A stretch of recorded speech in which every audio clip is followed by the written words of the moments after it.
Assalamualaikum warahmatullahi wabarakatuh. Perkenalkan, nama saya Naini Nurkalimah dari kelompok 7 kelas 1 CPGMI. Di sini saya akan menjelaskan tentang pengertian siasah syariah, fikih siasah, dan apa saja ruang lingkup pembahasan fikih siasah. Yang pertama, pengertian siasah secara harfiah, berarti pemerintahan, pengambilan keputusan, pembuatan kebijakan, dan lain-lain. Kebijakan atas sesuatu yang bersifat politis untuk mencakup sesuatu. Secara istilah, memimpin sesuatu dengan cara yang membawa kemaslahatan. Yang kedua, fikih adalah dugaan kuat yang dicapai seseorang mujtahid dalam usahanya menemukan hukum Allah yang berhubungan dengan permasalahan kenegaraan. Yang ketiga, ruang lingkup fikih siasah menurut T.M. Hasbi Asyidqi. Yang pertama, siasah dusturiyah syariah, politik pembuatan perundang-undangan. Yang kedua, siasah tasriyah syariah, politik hukum. Yang ketiga, siasah qadhaiyah syariah, politik peradilan. Yang keempat, siasah maliyah syariah, politik ekonomi dan moneter. Yang kelima, siasah idariyah syariah, politik administrasi negara. Yang keenam, siasah dauliyah syariah, politik hubungan internasional. Yang ketujuh, siasah tanfidiyah syariah, politik pelaksanaan perundang-undangan. Yang kedelapan, siasah harbiyah syariah, politik peperangan. Nomor 4, perbedaan siasah syariah dan fikih siasah, yaitu fikih siasah merupakan teori-teori politik atau ketatanegaraan dalam perspektif Islam yang merupakan produk ulama swasta yang tercantum dalam berbagai macam kitab atau buku fikih siasah. Siasah syariah merupakan berbagai peraturan yang dilahirkan oleh umara dan atau ulama negeri dalam bentuk berbagai peraturan perundang-undangan qawanin. Teori dibentuk oleh otoritas pemerintah untuk membuat kebijakan yang dikehendaki kemaslahatan melalui aturan yang bertentangan dengan agama meskipun tidak ada dalil tertentu. Nomor 5. Rumusan dari siasah syariah yaitu 1. Siasah syariah berhubungan dengan pengurusan dan pengaturan kehidupan manusia. 2. Pengurusan dan pengaturan ini dilakukan oleh pemegang kekuasaan ulul amri. 3. Tujuan pengaturan tersebut adalah untuk menciptakan kemaslahatan dan menolak kemudorotan. 4. Pengaturan tersebut tidak boleh bertentangan dengan roh atau semangat syariat Islam yang universal.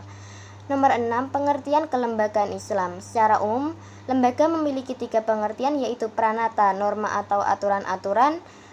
2. Institut, tempat atau wadah. 3. Asosiasi, perkumpulan atau organisasi. Sehingga lembaga merupakan sebuah wadah untuk perkumpulan orang-orang yang memiliki aturan-aturan atau norma untuk mencapai tujuan yang sama.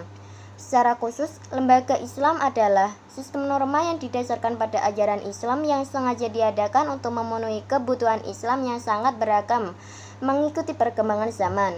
Kebutuhan tersebut diantaranya kebutuhan keluarga, kebutuhan pendidikan, kebutuhan hukum, kebutuhan ekonomi, politik, sosial, dan budaya. Fungsi pokok kelembagaan Islam diantaranya 1. Memberikan pedoman pada anggota masyarakat muslim tentang bagaimana mereka harus bersikap dalam menghadapi berbagai masalah yang timbul dan berkembang di masyarakat. Kebutuhan yang menyangkut kebutuhan pokok.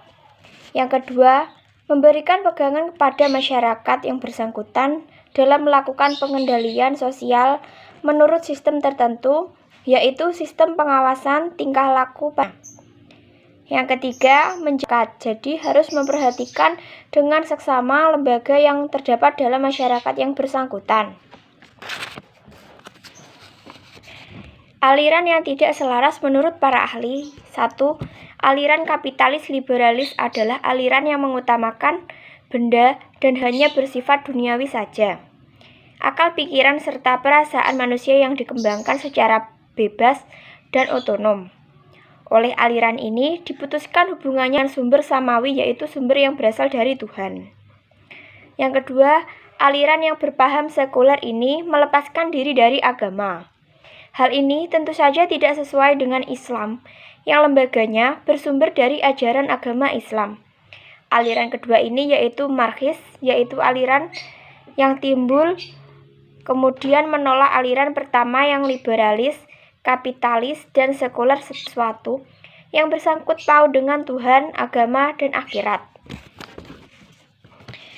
Selain itu ada memiliki fungsi lembaga, juga memiliki ciri-ciri antara lain. 1. Lembaga Islam adalah suatu organisasi dari pelaku yang terwujud melalui aktivitas-aktivitas Islam. Yang kedua, lembaga Islam memiliki satu atau beberapa tujuan tertentu. 3. Lembaga Islam memiliki alat-alat perlengkapan yang dipergunakan untuk mencapai tujuannya, seperti bangunan, peralatan, dan sebagainya.